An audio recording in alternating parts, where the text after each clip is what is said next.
번째는 안보라인 연이은 시수 그리고 KFX 청문회론 이런 문제들에 대해서 이야기를 하겠습니다. 지금 윤병세 외교부 장관이 박 대통령이 미국에서 오바마 대통령과 회담을 하고 발표를 할 때 이 난사군도 문제가 이야기가 안 나왔다. 즉 중국이 그 난사군도에서 인공섬을 만들고 군사력을 강화하면서 무력으로 지배하려는 부분에 대해서 미국 측의 우려와 이런 부분들이 중국이 국제룰에 어긋나는 행동을 할 때 한국이 목소리를 내야 된다. 이런 문제들에 대해서 적어도 미국이 어떤 문제를 지칭했는가. 즉 난사군도, 필리핀과 베트남 사이에 있는 인공섬들, 조그만 섬들이 있는 지역을 지칭했다라는 말에서 그런 말이 안 나왔다라고 외교부 장관이 말을 했다가 나중에는 번복을 했습니다. 이 부분에 대해서 비판이 굉장히 높은데요. 난사군도 남중국에 남자도 나오지 않았다. 그러니까 한문으로 쓰면 남사, 모래사자에 남능남이고 중국식 표현으로 난사군도라고 그렇게 하겠죠. 그래서 이런 어떤 부분에는 저는 외교부 장관이 굉장히 좀 부적절한 행동을 했다고 봅니다. 잘못을 인정하고요. 한중 간에 예민해질 수 있는 문제에 대해서 미국이 지적을 구체적으로 하지 않았다라고 하려고 그랬는지 모르겠지만은 해결문이 전부 다 밖으로 다 이렇게 돌고 있고 또 이런 어떤 부분에서 여러 가지 사실로 다 확인이 될 문제인데 왜 그 순간을 잠깐 넘기려고 그 남중국 해라는 말이 안 나왔다고 그렇게 애를 썼는지 그건 좀 의아합니다. 솔직히 윤병세 장관 오래 하셨는데요. 집에 좀 가셔야 되는 거 아닌가? 저도 그렇게 생각합니다. 어디까지나 당당해야 되죠. 지임 초에 그 한미 원자력 협정을 하러 미국에 가서 그때 당시 캐리 국무장관입니까? 하고 이야기하고 나서 한국에 돌아와서 했던 이야기에도 혼선이 있었죠. 왜 당당하게 잘못되면 잘못된 대로 지적 나오면 지적 나온 대로 그냥 이야기를 하고요. 국민들이나 언론에 평가를 받으면 되는 건데 이번에도 중국을 의식해서 그 말을 안 한 겁니까? 그게 감추어진다고 감추어지겠습니까? 적어도 일국의 외교 장관이면 장관 중에서도 서열이 1, 2등 가는 장관 아닙니까? 이런 장관이 이 정도로 소신이 없어가지고 여기 의식하고 저기 의식하면서 무슨 국가적인 외교 업무를 제대로 하겠습니까? 그건 매우 잘못된 부분이라고. 이번에는 또 한민구 장관이 일본에 이 국방장관하고 회담을 할 때 자위대의 유사시 북진입 발언, 즉 북한에 대해서 자위대가 갈 수 있다라는 발언은 뉘앙스의 발언을 일반의 국방장관이 말을 했는데 왜 그 사실을 숨겼느냐 하는 이야기가 나옵니다. 사실 그 일본의 국방장관이라 안 하고 방위상이라 그러죠. 제가 지난번에도 한번 말씀드렸는데요. 올해 들면서 한미일 안보 관련 여러 가지 협의에서 실질적으로 한반도 유사시 어떤 문제가 생겼을 때 자위대가 한국에 들어오는 것은 필요하다면 한국 정부의 사전 동의를 받아서 들어온다. 그건 정리되어 갖고 있는 문제라고 봅니다. 지극히 당연한 문제지요.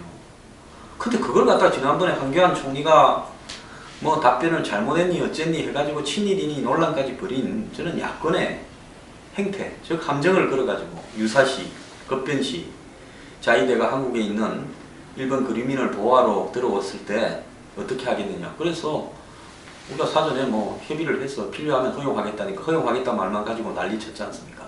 이번에는 또 한민구 장관이 일본 방위상한테 북한을 포함한 한반도에 자위대가 진입할 때는 한국의 동의를 받으라 이렇게 말을 했는데 일본 방위상이 타국의 영역 내에서 자위대가 활동할 경우에는 국제법에 따라 해당국의 동의를 얻겠다. 그러니까 타국의 영토인데 일본은 조금 그렇게 생각 안 하는 점이 있습니다. 일본의 나카타니 방위사는 대한민국에 유효한 지배가 미치는 범위는 이른바 휴전선 남쪽 일부라는 지적도 있다. 그렇기 때문에 한미일 간의 긴밀한 협력이 필요하다라고 이야기를 했습니다. 즉 우리 측이 일본 자위대가 북한 진입 시 한국 정부의 동의를 얻어야 된다 이래 말하니까 일본 쪽에서는 한국에 실효적 지배가 미치는 부분은 휴전선 남쪽이기 때문에 그 북한 문제에 대해서는 한미일 간의 긴밀한 협력이 필요하다. 저 어떻게 할 건가에 대해서는 추후 논의해야 된다는 이야기고 그리고 또 타국 영역에서 자위대가 활동할 때는 국제법에 따라서 해당국의 동의를 얻어서 하겠다. 지극히 상식적인 이야기를 하는 거예요. 자, 여기서 한번 이야기를 해봅시다. 전쟁이 일어나가지고 자위대가 뭐 남한 땅이든 북한 땅이든 진입할 일을 계산을 하려고 그러면 아마 전쟁이 일어나서 일본의 힘을 빌어야 될 정도까지 급박해진 정도일 겁니다. 미국이 가세해도 힘이 딸린다든지. 자, 그런 상황에서 그걸 갖다가 만날 때마다 묻고 만날 때마다 확인하는 것이 이게 정상적인 사고를 가진 인간입니까? 저는요, 전쟁이 딱 시작됐다면 그 순간부터 일본의 자위대의 공군과 해군이 자동적으로 한반도에 지원하러 오는 미, 8군, 그리고 제8함대, 즉 항공모함이나 구축함을 북한이 와서 때리지 못하도록 호위에 들어갈 겁니다. 우리 의사 부분이 중요한 게 아니라요. 그때 우리가 따질 겁니까? 그 패가 지금 전쟁을 하고 초반에 밀리고 있는데 미군이 한국으로 오기 위해서 뭐 예를 들어서 배에 실어가 오든 비행기에 실어서 오든 할 건데 북한군은 그걸 떨어뜨리거나 못하게 하려고 길에도 매설하고 그 다음에 이 북한군 전투기들이 가서 한국으로 오는 미군을 떨어뜨리려고 할 거 아닙니까? 그리고 미군의 보급을 안 되도록 바다에 잠수함이 또 설칠 거 아닙니까? 그러면 일본이 이 육군은 얼마 안 되지만은 공군이나 해군이 굉장히 뛰어나기 때문에 일본이 가진 이지스함이라든지 또 길에 제거하는 부대 또 일본의 공군 이런 것들을 동원해가지고 북한군을 막아야 될 거 아닙니까? 즉 미군이 일본의 오키나와에서 주로 올 건데요. 자, 이럴 때 일본군이 왜 이 전쟁에 개입하냐? 너희들은 뒤로 빠져 있으라. 그때 지금 이런 문제를 제기하는 언론들이나 야당 의원들이 그때 그런 말을 할 수 있겠는지 내가 한번 되묻고 싶습니다. 만약 그때 그런 말을 한다면 국민들한테 진짜 죽창을 맞을지도 모릅니다. 왜 이런 쓰잘데없는 이야기들을 무의미하게 계속 하면서요, 이걸 하느냐 마느냐고 이야기하는 거고, 또 한민국 국방부 장관은 진짜 오래간만에 만난 거 아닙니까? 한일 양국 국방장관이요. 이 문제에 대해서 그냥 소신있게 한마디 해버리고 끝내지. 뭐라고 물었는데 일본이 이렇게 이야기했다. 공개해도 분란이고. 그러면 왜 한국은 일본의 누구 높은 사람을 만날 때마다 꼭 한국 내부에서 좌파나 시비꾼들이 시비를 거는 내용을 한국 정부가 일본의 사람들한테 물어가지고 맨날 그걸 확인을 해야 됩니까? 솔직히 객관적으로 보면 정상적인 좀 정신 상태라고 볼 수 있겠습니까? 저는요, 저보고 무슨 뭐 친일이든지 뭐라든지 관계없는데 이런 어떤 가치관과 사고 형태가 지극히 정말 우려스럽습니다. 정말 삐뚤어질 대로 삐뚤어지고 꼬일 대로 꼬인 태형주의적인 정치 형태라고 보고요. 장관이 거기에 대해서 당당히 대처하지 못하고 그걸 또 묻고 답한 걸 소개하고 어쩌고. 제가 알기로는 유사시에 일본 자위대가 한국에 동의가 아니라 한국에 요청이 있겠죠. 요청에 의해서 북한에 대응하는 부분에 합의가 돼 있을 거라고 봅니다. 제가 뭐 더 이상 이야기는 안 합니다.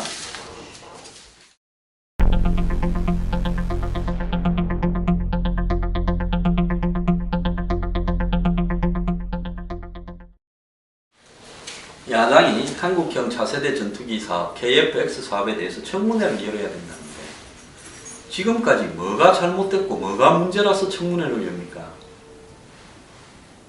솔직히 말하면 딱 청문회 대상이 되는 건 하나가 있어요. 한국의 일부 군인들이 좋은 비행기 가지려고 욕심을 내는 것은 얼마든지 있을 수 있습니다. 공군은 파일럿은 자기가 직접 비행기를 타기 때문에 단발 엔진보다는 쌍발 엔진을 원하고, 공군은 뭐 스텔스급 차세대 전투기를 갖다 원하겠죠. 그렇지만은 모든 게 국가 예산의 현실과 한국의 기술적 현실, 또 미국의 기술 이전의 현실 등을 감안해서 현실적으로 가능한 선택 조합을 만들어야 되지 않겠습니까? 자, 지금까지 잘못된 거라고는요, 무리한 욕심을 부려가지고 불가능한 아주 성능이 뛰어난 전투기를 우리 독자적으로 미국한테 기술을 받아서 만들 수 있다고, 현재 가격 수준으로, 예산 수준으로 착각을 했던 부분은 청문회 대상이 될 수 있을지 모르겠지만 적어도 이 사업이 과거에 있었던 방산사업처럼 어떤 비리가 개입한 요소는 아직까지 하나도 없다고 저는 보고 있습니다. 근데 단 비판받아야 될 부분은 가능하지 않은 무리한 욕심을 냈다는 겁니다. 전 세계에서 미국, 러시아, 중국은 러시아 거 짝퉁이니까 빼겠습니다. 그 다음에 유럽 공통으로 만드는 유로 파이터, 그리고 프랑스의 라팔, 뭐 영국의 토네이도, 이거 외에 나머지 유럽이나 미국, 소련이 아닌 나라 중에 전투기를 만들어서 독자적으로 가지고 있는 나라는 스웨덴밖에 없습니다. 스웨덴이요, 지난 한 88년경에 오랫동안 준비를 통해 가지고 그리펜이라는, 스웨덴 전설에 나오는 그 용이 이름이죠. 그리펜이라는 전투기를 만들었는데, 스웨덴은 왜 그걸 만들 수 있었는가 하면, 스웨덴의 유명한 차, 엔진으로 유명한 사브, 그 다음에 볼보, 그 다음에 통신회사 유명한 게 있죠. 에릭슨. 이 세 개 회사의 기술력을 뭉쳐가지고 우리가 독자적인 비행기를 만들자 해서 한 280대 정도 생산을 했습니다.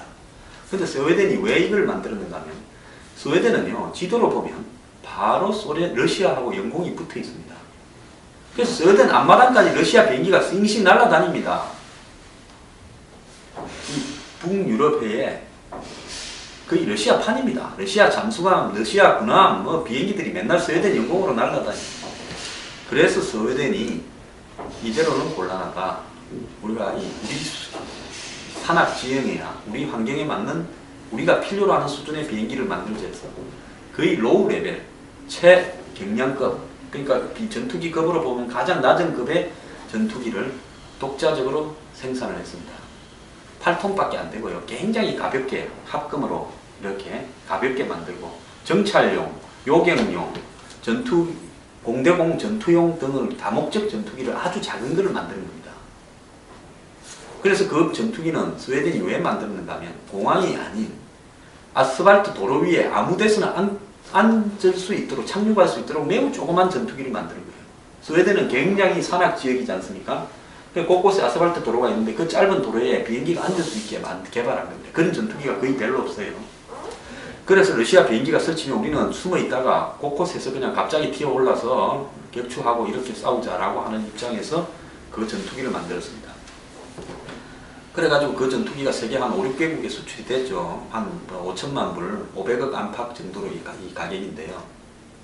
그럼에도 불구하고 아직 적자 상태입니다. 프랑스는 라팔이라는 전투기를 독자적으로 80조를 들여갖고 만들었는데 지금까지 죽을 고생하다가 한 나라에 이제 수출하려고 하고 있습니다. 일본은 독자 전투기 J자 붙은 걸 만든다고 착수한 지가 몇 년이 됐는데요.